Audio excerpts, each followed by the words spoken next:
We have about 20 minutes left for the Q&A.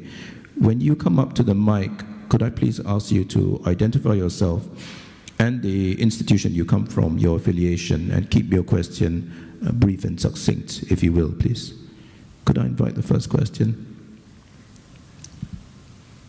Okay, we have a few questions. Gentlemen at the table here, and then we have 2 questions at this table. We have time, and then I recognize you at the back. Yeah. Hi, my name is Yutanjay Vijayaratna. I'm a data scientist at an organization called Learn Asia. We do public policy in South Asia. So I would like to interrogate this system, this example, this problem of black boxes. Firstly, from the example given, it sounds like there still was a black box in play there. The Muslim Malay person being arrested or being detained there. No, he wasn't arrested. He was sort of the person being pulled out. Yeah. The person being detained and checked. So the answer given to him was, listen, our surveillance team has not racially profiled people. By and large, they haven't. And you are an outlier in this case. So there still is, to him, a black box. And the black box is a surveillance team. Would it not be possible to... So the first question would be, in that case, are we okay with human black boxes existing, but we're just not okay with machines playing black box on us? And I think that's a question we need to interrogate very thoroughly, because we are generally okay with humans making mistakes. We ask for explainability, but look, doctors don't always explain their decisions, lawyers don't, judges don't. They bang the gavel and say, thus far and no further, right? So where do we draw the line on this is the first question. And the second is, why do we not talk about sandbox testing? Because a good system can be tested. And we always talk about, this bias problem is actually something we need to investigate, and I believe needs to actually be met with regulation for people proposing AI systems. But we always skip, in these discussions, we skip the issue of, can't we test this thing with synthetic data, simulate populations with actual data? Because we can actually look at error rates. We can actually look at bias in a sandboxed environment before we release it out into the world. We can test a machine better than we can test a human. So why do we not look at regulation around the testing itself and the kind of outputs that we expect before we unleash things out into the world? I think that might be more fruitful ground than going the fear, uncertainty, and doubt line here. Thank you. Were these intended to be posed to any general sort of? It's a very general question. And any sort of? I'll just make a very quick point on your first question, which I think is at the core of a lot of this discussion. In many situations, we're asking AI to be ethical and to be explainable and transparent in situations where we don't do that at all with humans.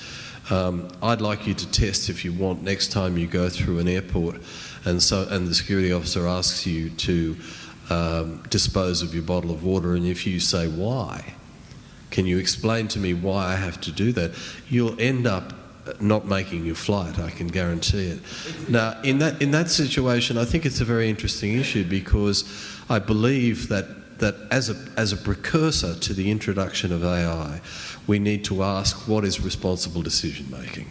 And if we introduce a machine into the decision making train, we can't just gang up on the machine. We've got to actually have a genuine discussion about the decision-making process within which the machine assists. So I think that's a good point. I'm going to offer an alternative point of view, if possible. Human beings learn differently, and they're capable of change. So to give you an example, I don't know what schools are like in Sri Lanka, but in India we've all got these houses, and you've got you march on your sports day. And in my school, every year, the head boy would carry the flag, and the head girl would march behind him. And I remember one year, the head girl went up to the school principal and said, why does he get to carry the flag? And the principal thought about it and said, actually, I don't know, do you want to carry it? Feel free. I don't, because he thought about it and he was like, actually, it doesn't make sense that the boy carries the flag. I've had similar moments in my teaching career where I've realized that I need to call on certain groups of students because they don't feel comfortable asserting themselves, and so it's for me to create space for them to speak up. I mean, perhaps machine learning will get there one day, but I think that right now it's in the nature of human beings to read, understand these things and change, and I don't think that we can rely on machines to do that. And that's why we accommodate human fallibility, because of the way in which humans learn. With respect to the sandbox... sorry, to build on that, why do we expect machines to do that for us? Because a machine is, all of machine learning right now, the current state of the art, are narrowed domain-specific signal processes, right? They look for patterns that we otherwise may not have seen. They do it at scale, they do it faster, and they say this is what the data set tells us is the most logical, probabilistically the best outcome. Why do we expect AI systems to drive social change? I mean, are we not conflating a bunch of issues here? No, I mean, so when we have this conference, we're not talking to machines and say, bad machine, become more kind to the world, right? We're talking to the people that build the systems and that choose to deploy them in particular ways. And I think that it's perfectly legitimate to say that machines are capable of only this much, and so these are contexts in which we can only use human beings because machines are capable of mistakes that have consequences for certain groups of people. And I think that Malvika's example is actually of places where we can use machines well, is illustrative of the nuance in this debate. If I may, your point about explainability, why is it that computers need to explain themselves, or AI systems need to explain themselves as opposed to people? The people and the context in which we're talking about them exercising specific powers is on the basis of them having certain skills or accreditations or having specific laws and regulations in place, providing a degree of checks, balances, and inherent transparency, right? Yes, you will not want to ask the person, why can I not take this water in? But if you truly felt that there was an important question to which you needed an answer, you'll quite willingly miss that flight to get the answer to that question. And good on you. But my point is this, in an IT system, they don't, until and unless, and this day may come to pass, in my view it will, these IT systems are adequately accredited and there are checks and balances in place, explainability will go away. Why? Because there are trust mechanisms that have been built in that people do give a degree of credence to, and that will take time. As of now, there are no such systems in many situations. What you see happening today, though, already, and you see, for example, in the medical sector, where there is device testing that have gone into IT systems also, there's a degree of accreditation coming into play for these systems. And when that trust comes in, doctors become more comfortable using these systems because they know that it's been tested to a certain level, it has a degree of checks and balances built into it, and the trust levels go up. I keep coming back to this issue of trust because to me, ultimately, that's what it's all about. How does it translate? This trust, it's not just a belief. There is a regulatory framework that needs to be put in place to give people that degree of trust. It has to be valid trust. It's not blind trust that I'm talking about here. Thank you. I think also very quickly, the reason our expectations of technology are different from the ones we have against humans is that if you're automating someone out of work, you want the replacement to be better than what you've just lost out on. So I think that's a very simple reason. The only reason you would have an automated system is because it performs better than the human. So I think that's one reason that our expectations and standards are very high. But I think the other thing that's really critical in this example is this whole concept of what Bruce Schneier calls security theater, where the law and regulations always have a deterrent effect. Right? You're preempting certain kinds of behavior, and to the extent that the sort of, however futile the, taking off all the shoes are, it is signaling that searches are at play, that people are being watched. And I think that is something that is an intrinsic layer within the whole system of infrastructure. It's this level of fear, of expectations, of nudging people towards behaving or not behaving a certain way. And I think as sensors are becoming more ubiquitous and people are accepting them, they often lose their fear in these situations. If the CCTV is always on, you're going to start behaving more and more normally, as we've seen in all the most lurid sort of reality TV shows, right? In the beginning, people are very self-conscious, then they start behaving like their true cranky selves when they forget that the camera's on them. And I think that's also a very critical element of how something like security is deployed. We had two questions at this table near the front. Maybe just one question now? Okay, it's become one question. Please.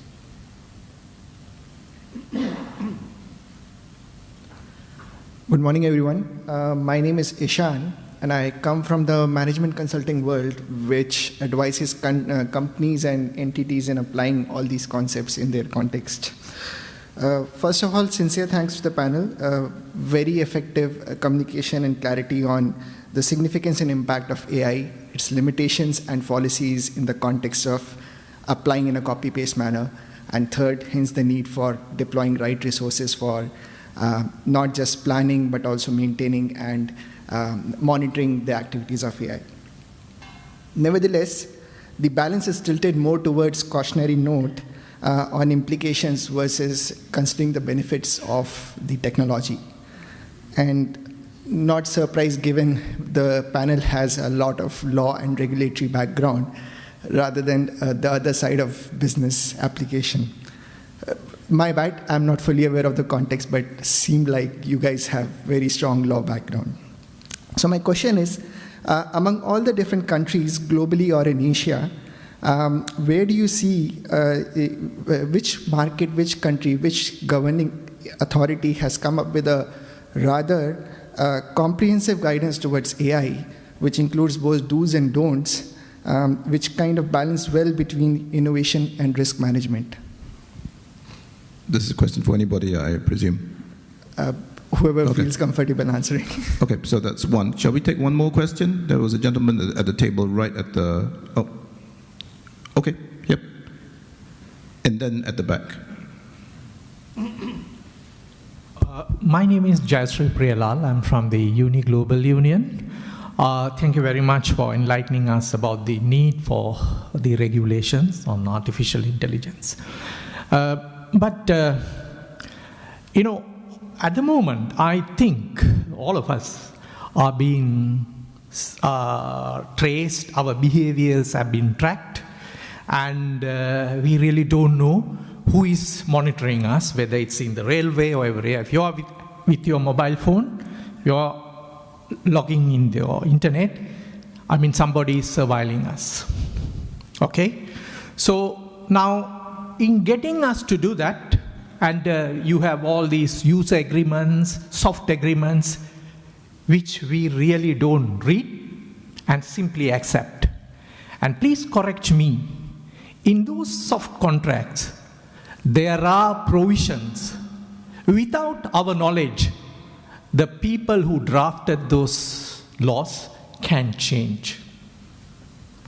So if when we are heading towards a society where machines are going to govern, machine learning is very fast and it will adapt very quickly, how are we going to?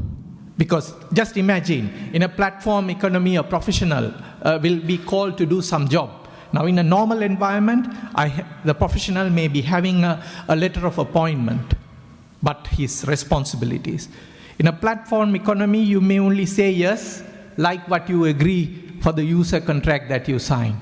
And ultimately, you really don't know where you are going to end up.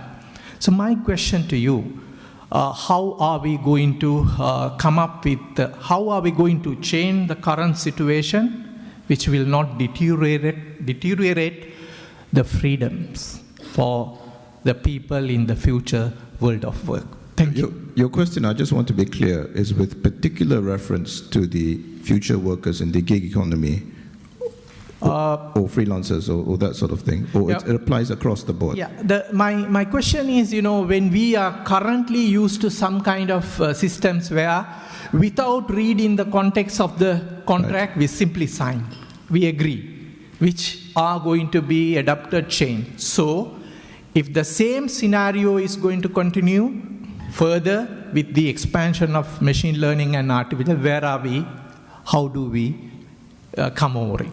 Okay, thank you for your question. We'll take these two, and then we'll see after whether we have time for maybe one last round of questions. But the first question, if you recall, was which country has an interesting or framework or pathway of doing or looking at AI? And the second question is what you just heard about how the future looks. Anyone would like to come in here? Well, certainly in terms of the international coverage, you find that there are usually three styles. One is interventionist from the state, where the state has a series of requirements for data users and for data keepers. The second is the Singapore model, which is more consensual and more self-regulatory. The idea that end users will be those who are responsible for a particular integrity in terms of the use of data and AI. And the third is one which is a sort of mix of the two. If you ask me which one does it best, it depends on what your preference is. But I get a feeling actually that in terms of regulatory models, we're still not anywhere in the world yet close enough to being able to locate regulation against specific challenges. And I'll give you a very good example of that. In relation to the transition in workplace, particularly with platform economies, one of the fundamental problems is that those who participate in the platform economy, the service deliverer, the platform operator and the consumer, have different market power. And therefore, if they're not included in a regulatory frame in a responsible and a participatory way, somebody's going to get benefit and somebody's going to lose out. And these are questions that are not being addressed, unfortunately, by governments effectively, and nor are they being addressed by academic research that should be supporting this sort of consideration. So I wouldn't like to point and say, well, that country seems to do it well and others don't. I think it's a question, first of all, of what your preference is. Do you want a heavy hand of government or don't you? And the second is, I don't really think we're even at a stage yet where we could actually say, well, that country is so far ahead in terms of their regulatory good governance that we could just model on the basis of what they do. Thanks, Mark. Further thoughts, if there are any, on the first question? No? Okay. Are there thoughts on the second question? The second question can be taken in a number of ways. One might be, and I don't know if you want to offer thoughts on this, the contract issue, how contracts are going to change and evolve in the future economy. Would you like to? Sorry to put you on the spot here. No worries. Actually, I kind of wanted to answer question one as well, if I may. Go ahead. But Question a one. very quick one. I mean, there is in my mind at least two ways of approaching this, and there's of course a hybrid model. The first being, are we going to look at this from the perspective of the rights of individuals, or the second is, do we need to look at it in terms of the responsibility of the persons holding on to data and running the AI systems itself? I tend to gravitate towards the second model, simply because I think when you focus on the first, how these things manifest tend to be in very superfluous exercises, like creating extremely detailed terms and conditions, explaining every single way in which you are going to use the data, etc., becoming an extremely long, cumbersome document that nobody ever reads, and that answers your second question as well. You then just tick and carry on. That is not really protecting the rights of the individual.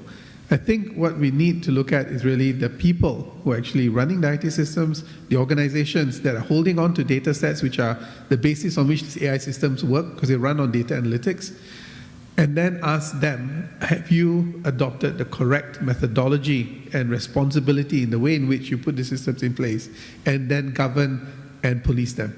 That should be the way, because the moment you focus on the rights of the individuals, at least in some of the Asian society discussions I've had, then it tends to say, okay, well then we'll make sure that you have very secure terms and conditions in place, and that's it. No. Second, then do we focus on creating recourse for those individuals? They can go to court, they can take action against these individuals. How many people actually can afford to get a lawyer and go to court and assert their rights? Answer is, again, very, very few. My point is, I think in the case, in particular for developing countries where people are moving very quickly, breaking things, etc., focus on the people who are developing the systems, get laws and regulations in place to govern the manner in which they're doing things. That's the approach we take, for example, in Singapore. And to be honest, that's how the ethics guidelines for trustworthy systems that Europe is looking at, the high-level experts group in Europe are looking at also from that perspective of the data controller, let's say to use a Eurocentric term. They have specific rights and responsibilities. Focus on them, police them, govern them. Take away this whole concept of consent as being the be-all and end-all, because it is not. I draft these things for a living. I don't read them myself because I want to just get on to the next page. Doesn't work. What you need are to move to beyond consent to things like legitimate interest principles. To very, again, simplify a rather complex concept. It means that the burden is shifted onto the company holding onto the data to make sure that its use of that data is always in the interest of the individual. Right? So I cannot just tick a box and say, yes, I've got the person's consent, therefore I can do whatever I want. And in those terms and conditions, I said everything that I'm going to do. It's a Facebook defense. It doesn't work. Yes, Facebook has in fact got its consent. Did it work? No. Well, did it work from a trust management standpoint? No. And, these are the sort of thinking methodology I would urge many people to switch away from. I'm not saying for a moment that rights of individuals are not important at all. They are sacrosanct. But I'm saying that from an implementation and deployment standpoint, we need to switch the spotlight onto the parties at the forefront of using these data sets, govern them adequately, give them the necessary guidelines and frameworks to work with. Then, to me, that would be the best model. And to the second person, that would be the proper way in which governance works and the laws and frameworks work. Singapore adopts the approach of putting in place a human-centric thinking when we came up with IMDA's model AI governance framework. And that human-centric thinking means that in creating the AI systems, the robotic systems, when you look at decision-making processes, always ensure that you are putting the rights of people in the forefront in your thinking. It's hard to put that into exact words, but some of the principles behind it would be, minimizing bias, right? Minimizing harm. And I think it's a realistic approach because we don't say eliminate bias. We don't say eliminate harm. Because guess what?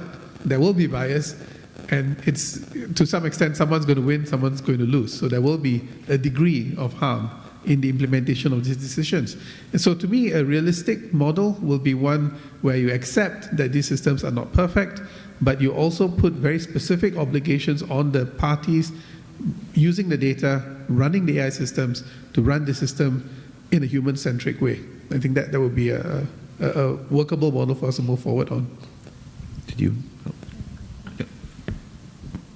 To the gentleman from the consulting industry who asked, there's a really great data visualization done by the Berkman Klein Center at Harvard where they actually analyze all the different codes, guidelines, practices, ethical statements, declarations relating to AI. And they've actually created this great visual that shows you the different elements of these policies that are common across all of them. So if you're looking for certain factors around, say, third-party concerns or liability for the providers or whatever, you can see against various factors what's included in a particular statement. So it's a very simple visual, and it'll help you to see what elements are most common across all of these and what might actually in some way encapsulate universal values around this discussion.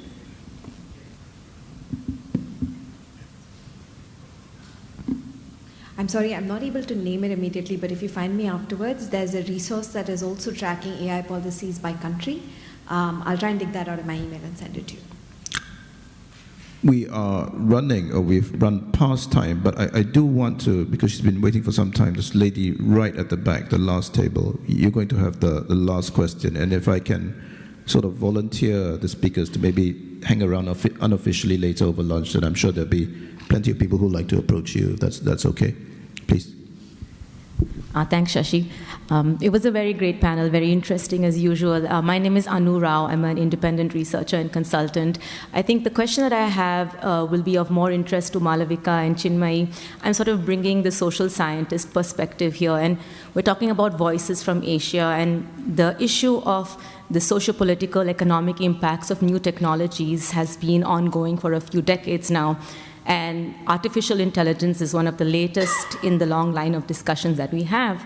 And my research sort of looks at what about the voices of communities, the voices of people, the voices of the vast majority of citizens across the world that don't have a say in policy making but are impacted the most by it. So in this era of increasingly technologically deterministic policy making, my question to the panel would be, how do we get the voices of ordinary citizens not only back in, but right there front and center so that we can avoid a lot of the mistakes that we've made with the more recent technologies? Thank you.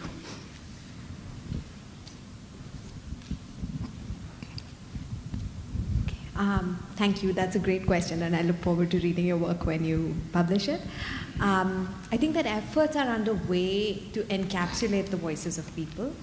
I would add to your question by saying that we should not only be able to get communities to engage, but also get them to engage in an informed way. And I say this drawing on the Indian debate on privacy, where people would just go and ask people, do you think you should have the right to privacy? And come back and say, Indians don't believe in the right to privacy. But the problem was that they believed in it as a norm. The words that they had for it and the way in which they thought about it was just different. There's also the issue of, I think a lot of communities sometimes don't process the externalities, the sort of the hidden costs of having to use certain kinds of technology. And so I would say that we not only need to find ways to accommodate their points of view, we also need to find ways to do it so that they're engaged and informed. I don't know if this will be useful to you, but in Brazil they had this amazing grassroots-led effort at creating the law that governed their online bill, it's called the Marco Civil.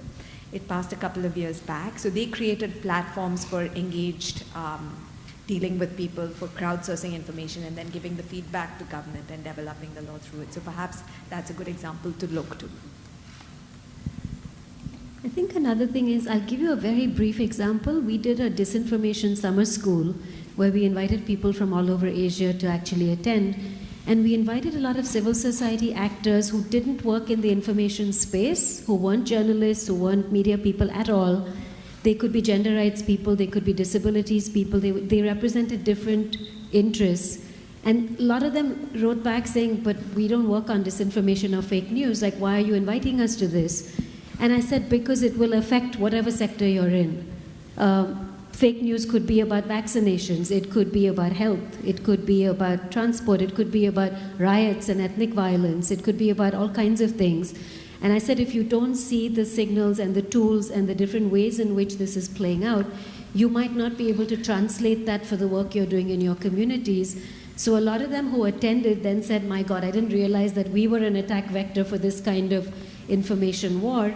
And so they've gone back now to their communities to actually build some sort of capacity in thinking through, how to know when something they get on WhatsApp is true or false, and to build some kind of resilience in the field that they're actually working in, rather than saying everyone needs to turn into an AI specialist, saying what particular strand or theme might have implications for that grassroots community, and actually for that not to be a top-down, communication broadcast thing where we're telling you this is how you need to think, but to hear from them about their experiences on the ground and say, what are you noticing? What are you seeing? What kinds of messages are you exposed to actually help that inform the countermeasures that are happening at a policy level, without which we wouldn't even know what we're dealing with. So I think that two-way communication is really important, but also thinking out of the box of academia, having a stranglehold on these discussions, and really reaching people who know their communities and people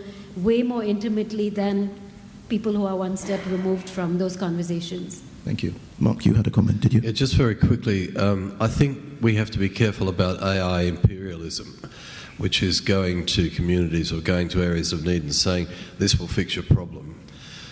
There is an example of the reverse way of dealing with this, a Canadian experiment in protecting women in urban space. And what the city did that was concerned with this was to identify the problem, which was identified from the ground up. Women were talking about their feelings of lack of safety. And then to get women together who had been victimised and to get AI developers with them to hear their stories. And then when the stories had been heard, the AI developers were given the challenge to do something about it. And what the AI developers did was they partially developed an app which enabled women to communicate about their experiences in a particular part of the city at a particular part of the day or night. And before it was finalised, they went back to this community of victims, community of women, and said, will this be what you need? And they gave them the power to be able to influence the next stage until it was finally developed. So I think there can be an identification of the problem externally, but as soon as that's the case, if we want to empower communities, then we need to go to them and say, all right, participate in the development of the AI that could solve your problem. So it does overcome that lack of knowledge, because both the AI developers and the communities work together to share a language which will produce an answer to their problem. Well, one of my many takeaways from such a layered and textured discussion that we've had over the past hour plus is that we can't all transform ourselves into AI specialists, or still less lawyers, although that might be nice. We, at the same time, can't take out of hand or at face value what the AI specialists have to tell us. So we have to remain involved and deeply vested in these discussions. One of the things we like to say in the think tank that I come from is that Singapore is going to be a smart nation, but in the smart nation we need a wise citizenry, and that's easier said than done. But in order to do that, I think these discussions of the type that we've had today, and thank you for organizing it, will go some considerable way if we keep having them in a sustained, informed and educated fashion. So without further ado, could I ask you to please put your hands together to thank the 4 speakers today.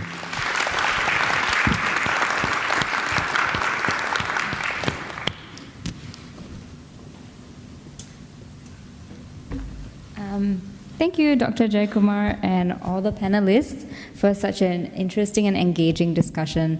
And may I now invite you to take your seats off stage, please.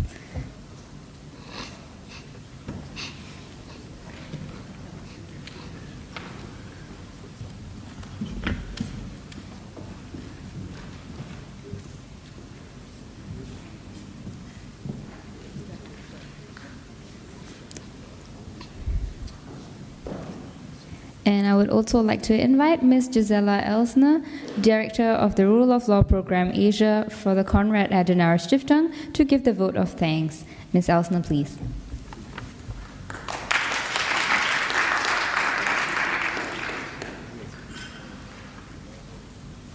Thank you very much. Ladies and gentlemen, my name is Gisela Elsner. I'm the head of Konrad Adenauer Stiftung's Rule of Law Program, which is based here in Singapore, together with 2 other programs, the Political Dialogue Program that some of you may have been in touch with, and the Media Program. And our specific task of the Rule of Law Program is to look at aspects linking law and legal policies in the Asian region together with our partners.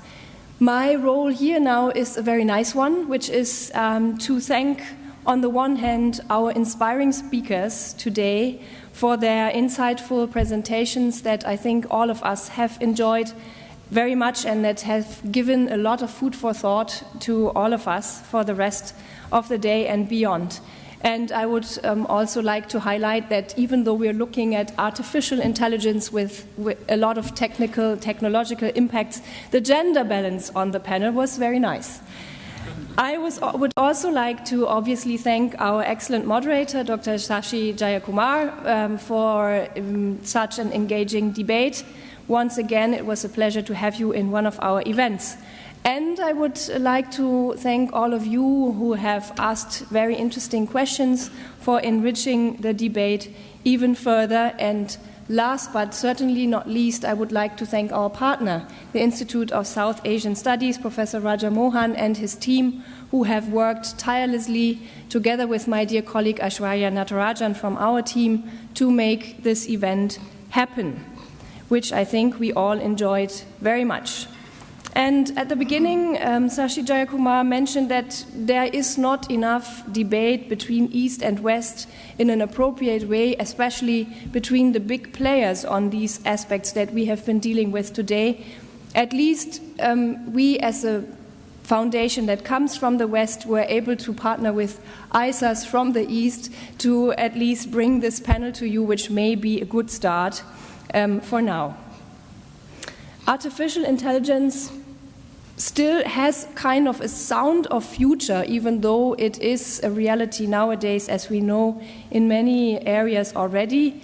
But for sure, if we talked about the future of artificial intelligence today, this is not the end of the debate, but just a start. And we from CAS at least feel very much encouraged to continue this debate, to continue to provide platforms for this kind of debates. On the one hand, to build bridges between those who professionally deal with these aspects, and on the other hand, with the civil society in an interdisciplinary way, because I think this is the only way to keep up questions on the one hand, which is very important in this area, but to also be open to discuss solutions.